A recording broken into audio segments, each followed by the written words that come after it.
You're not going to believe this. I'm going to go do a hornet's nest.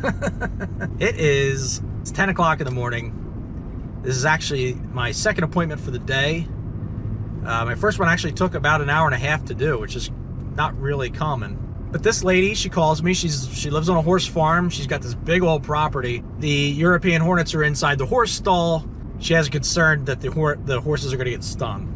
That's a common thing I get all the time. Yellow Jackets, Hornets, when there's horses involved, these folks dump a lot of money into their horses, and when they're boarding and stuff, they don't want anything happening to these horses. So it's big liability. So I have to get the nest out. Well, surprise, surprise. The GoPro overheated.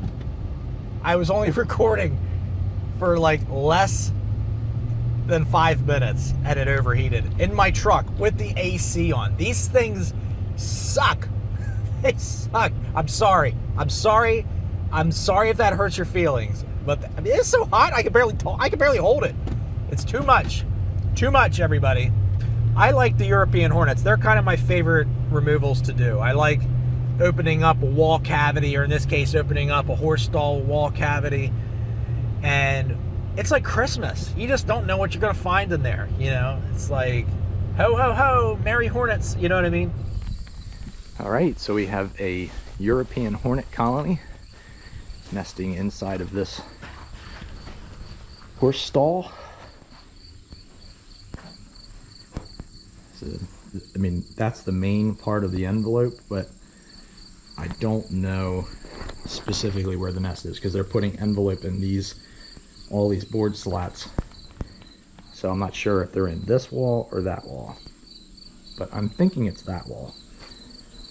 So we'll find out here in a minute.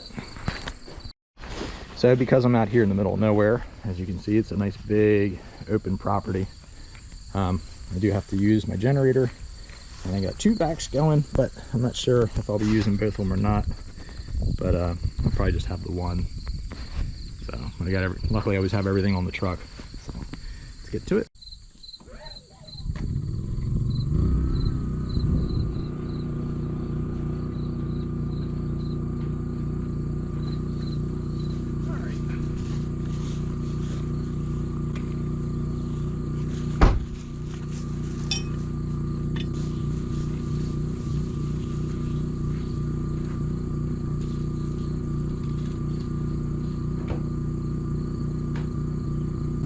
Okay.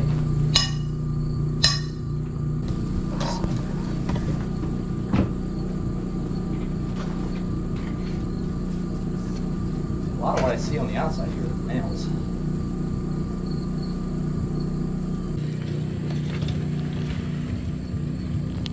So I'm guessing they're inside that cavity there.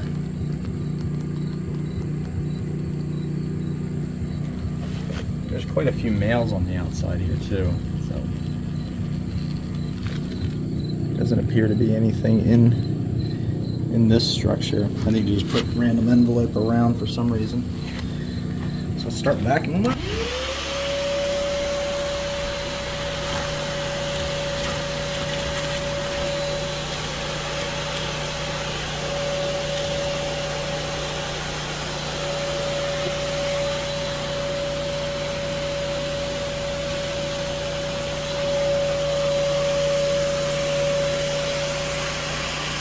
So we'll just set that vacuum nozzle there for a little bit, and we'll catch any ones coming back from foraging. It looks like there's some coming around the outside. I don't know if they're leaving the outside or if they're just afraid to come in. Take a look. No, I think they might be dropping out the bottom, but. So this client clearly has a European Hornet or Vespa crabro colony in the structure of the horse stall. This is 2x4 construction, so there's about a 4-inch deep and about 20-inch wide cavity in between the exterior and interior planking where there's a nice nest inside of here.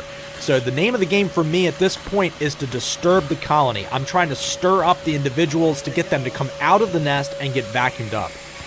No, these are not honeybees. This isn't a coaxing. This isn't smoking and trying to coax them in and out of a certain spot. This is European hornets. These are wasps. We want them stirred up, getting angry, swarming, coming out of the nest so I can vacuum them up. There's always this misconception that I'm trying to be delicate, I'm trying to move them around, and then when I do stir them up, they're flying off and flying somewhere else to go start another nest. That's not how this works. So when I'm stirring them up, they're swarming around me, and then they're going right back to the entranceway to get vacuumed up. That's the whole premise of my process here.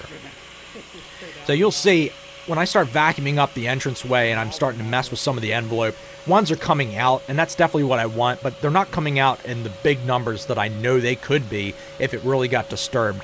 So I have to pound on the wall here to try to stir them up. Any kind of like vibration, or they're very, very sensitive to it. So they'll pour out of that entranceway. So I kick it. Here we witness the moment when a Hornet King runs away like a Nancy. And yes, I stood back a little bit. I'm not really a Nancy, but I just didn't really want to get stung or get venom sprayed in my eyes. So I did stand back into the shadows and let them attack my camera and let them attack the vacuum. And you'll see them, like they're flying all around. They're spraying a pheromone that's an alarm pheromone that tells all the workers and things, hey, there's a problem here. And they were targeting my camera. So even ones coming back from foraging, they come into this area, they sense that pheromone, and they instantly start in attack mode. Well, they go to my camera because there's venom all over the camera. So it works like a charm. It keeps them consolidated in this spot while I go off and prep and get tools or whatever. So since I was using just the one vacuum at the entranceway, there were ones that were caked all over the camera, caked all over the vacuum, and then just swarming around. So I decided to get my second vacuum and get that set up so I could stand in the shadows and use the nozzle from a distance and vacuum the ones off the camera. It works like a charm when I do this.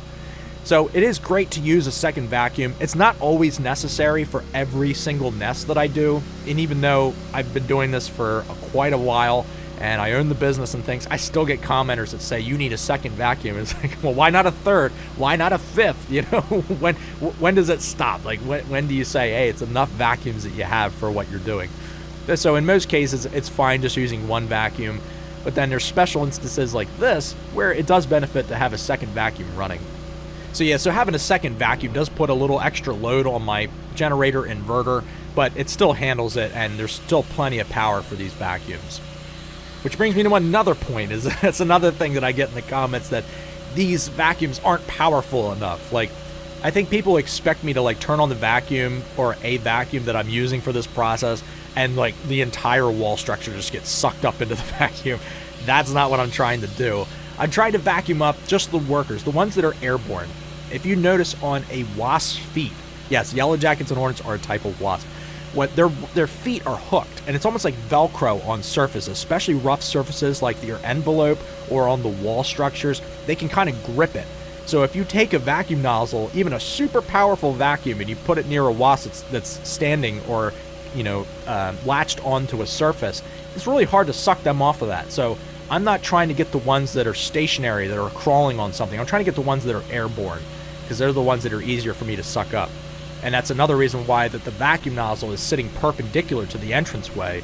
So that way the ones that are flying coming back from foraging are airborne, and they go to land on the entranceway, and the vacuum sucks them up midair.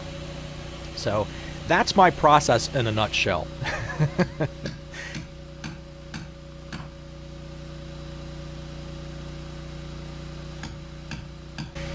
So when I'm opening up this cavity, you'll notice since I had vacuumed up so many of the individuals, look how many are coming out of this nest. None. There's none coming out. Now, that's not to say there's none inside of this nest. There are a lot inside the nest, but they're ones that are hunkered in between the layers of comb. And most of them are newly hatched adults, which means that they can't fly yet. They usually can't fly for like up to 2 days after hatching. So the ones you see do crawl out of the in between the layers of comb don't really fly, or they can fly just for short distances. So I just continue opening up the second plank here to try to expose the entirety of this nest, so I don't have to break it apart to get it out. I can get it out pretty much in one piece. And all the ones you're seeing flying are pretty much just ones returning from foraging. So they're not like swarming at this point. There's not like an active swarm pheromone happening right now. So they're kind of gently coming back and just like moseying to the inside corner to say, oh, let me try to get into this nest. And once they make it around and they're kind of like their backs are faced towards me, I can pretty much just vacuum them up out of midair, like a ninja. So I use my pry bar here to try to separate the comb from the exterior plank, and of course that works like a charm, but I also knock a couple layers of comb down, which is really unfortunate because then, you know, individuals come out from between the layers and I got to vacuum them up. It's just an extra mess that I didn't want to have to deal with, but that's what happens when you're clumsy sometimes. You can always tell the newly hatched individuals too, because they're a little bit paler in comparison to the like more mature adults. There's a misconception that when wasps hatch out of the comb that they're quote-unquote babies and that they grow from that. They don't. They're the size that they're going to be. The second that they hatch out of that comb, they will stay that size. They will not grow any bigger from there. But the way you can tell the newly hatched adults is by the paleness or the deep contrast of their colors. The darker the contrast, the older the wasp is. So look, I'm just able to snag these ladies out of midair just by gently going around and sucking them up from behind and getting them vacuumed up that way. So great camera work on my part. I had the camera out, but it wasn't even pointed towards the nest, so you didn't even get to see what I was doing there. So this does take a little bit more time. I like there to be a target for the ones coming back from foraging to go to, because then they don't just fly all around aimlessly and like, hey, WTF, where'd everybody go? So I keep the nest and the cavity kind of open so it gives them a target to fly back to, and they'll consolidate inside that cavity, and then I'll vacuum them up inside that space. It works like a charm. I mean, it's almost like clockwork how I do this. But look at the size of this comb. I mean, there's a ton of cells in these nests. And the size of this nest is massive. There's a ton of cells in these nests, so that means there's a lot of individuals that are hatching out or going to hatch out. And of course, as usual, clumsy me, I dropped the last little bit of comb off of there, so they're spreading all over the place, crawling around. But you'll notice that not a lot of them are flying away. They're mainly crawling or just doing short little stints in the air and then landing again. Just since this is relatively boring, just watching me separate the layers of comb and vacuuming up into between the layers, I just time-lapse this, sped it up a bit. And I go through layer by layer. So I'll do this with maybe like 25% of the nest that I remove, that I'll separate the layers of comb and vacuum up in between the layers. And that's just mainly for when I dump these nests out when I get home at the end of the day, that there's not a bunch of individuals that are like older, newer hatched adults that are going to start flying soon. By the time I get home, there'll be about 20 new hornets hatched out in that nest or in that nest bag by the time I get home. But that's okay because they can't fly, they're not going to attack or anything, so that's fine to toss them out for the birds. So tacking everything back into place, so now it looks like home to them. All these returning foragers have come back, but not a lot of them were just going right back to the entranceway. They were just hovering around, so a little bit barbaric, but if anything, putting them out of their misery rather quickly here playing baseball, which worked out really well. And, you know, Hornet Kings can have fun sometimes too. Until the pipe comes apart and hits my truck. That wasn't all that great. There it goes. Luckily it's plastic. It wasn't metal or anything. Otherwise it would have done some damage. So I'm sure this looks really silly to a lot of people. I wasn't doing this for the camera. I wasn't doing this because people asked me to. I literally was just standing there and not really vacuuming up that many at the entranceway. Decided, you know what, I'm just going to take them out with the pipe. And I couldn't believe how well I was hitting them. I was hitting some home runs. And then once I hit them and knocked them down, pretty much killed them, then I would just go around and vacuum them up. So here's the catch from inside the cavity. It's a really good sized nest. There's definitely some queen cells in there, definitely some queen comb. They were off to the side here, so I grab them here and bring them over to the rest of the bundle. So there was going to be some new queens hatching out of here in a short amount of time, so I caught it before that happened. Once queens hatch out, they don't like instantly fly off and start a new nest, but I like to get them vacuumed up before that happens. So that's it. Everybody's vacuumed up. You might see a couple floating around, but they'll disappear. But I'm hot and sweaty and nasty, so on to the next appointment. Bring, bring, bring, bring. Hello? Well, yes, in fact, I can take care of a yellow jacket's nest. My third appointment is in Philly, so it's like probably a 35-minute drive from the Westchester place. And those people have bald face. Then I have 2 ground nests to do. And then I should be wrapping up by I might even be wrapping up a little early today. So we'll see. I was going to use the Asian suit today, but oh my God, I can't, my fingers don't bend that way. That's what she said. Ah ha ha. Here we go. No idea. Okay. Yeah, that's not even, microphone's not at all pointing towards my face anymore. You're going to get a little bit of my chest meat. Don't be ashamed. I'm not. That's the problem. You should be. So the Asian suit, it lost the zipper. It lost the zipper going up the face side. So I wanted to use this suit for the European Hornets because of all the yellow jackets and hornets, wasp species I deal with, European Hornets is what I should be using the Asian giant hornet suit for. So, but the zipper broke, and I mean, it literally feels like a kindergarten's keychain. Like, it's not a very high quality keychain, or not a, yeah, oh my God. It's not a very high quality zipper. So I'll put that back on someday. I actually didn't even know it was broken until I went to use it again. And luckily I found the zipper inside the suit boot. In the suit boot. I'll fix that one. But what I did was on my other suit, the fabric kept touching my ears. I kept getting stung on the tips of my ears. So I emailed the company. I said, listen, whoever designed this new veil, fire them and hire me. No. They said that they're going to send me another veil, which is cool. I mean, that's great. I'm going to get another veil, but it's not going to be here for a while. So I took a veil off of one of my other suits, one of my older ones, and put it on the new suit. No, it's not your turn. See, listen. All right, soapbox time. Ladies and Hornets, listen.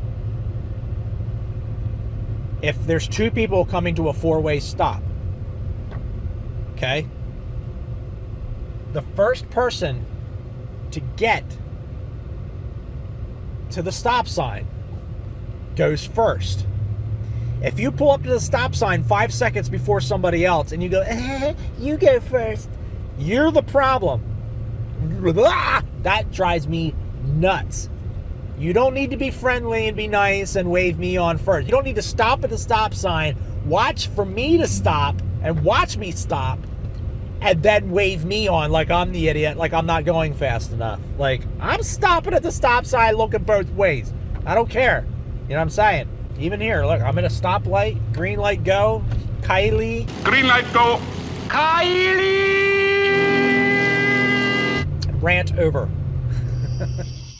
So as usual, after doing all my appointments for the day, I come home and I take all the nests that I bagged up from all these appointments and I dump them out for my animals to enjoy a snack.